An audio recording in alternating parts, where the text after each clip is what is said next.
cerita awalnya sehingga Anda ketika melakukan tugas sebagai mantri justru ditangkap polisi dan dimasukkan ke penjara? Cerita awalnya. Ya, saya menjadi perawat atau mantri desa yang sudah berjuang 18 tahun.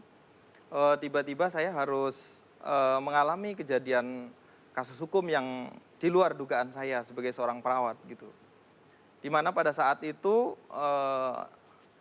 pada saat sore hari, tiba-tiba saya didatengin oleh tim dari Reskoba Polda Balikpapan, dinyatakan bahwa Pak Misran sebagai perawat tidak berhak untuk memberikan pengobatan atau tidak berhak menyimpan obat untuk memberikan pelayanan kepada pasien seperti itu. Kondisinya seperti apa? Kalau bisa gambarkan ke saya kondisi masyarakat di sana.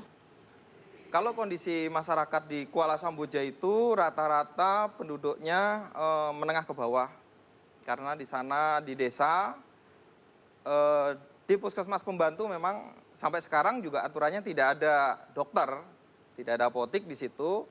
Sehingga namanya di puskesmas pembantu itu yang ada ya perawat atau bidan seperti itu. Dan kemudian bidan dan perawat dan Anda yang melakukan semua pelayanan kesehatan yang melakukan ya Anda dan teman-teman perawat di sana? Iya, memang secara tupoksi, tugas pokok fungsi seorang perawat itu memang kalau didasarkan dengan undang-undang memang salah ya, karena 3 profesi yang dia ambil di situ, profesi dokter, karena seorang perawat di puskesmas pembantu itu mau tidak mau dia harus menganamnesa, mendiagnosa, dan memberikan pengobatan layaknya dokter. Yang profesi yang kedua yang dia ambil adalah profesi farmasi. Karena di situ tidak ada tenaga farmasi, maka perawat harus punya obat.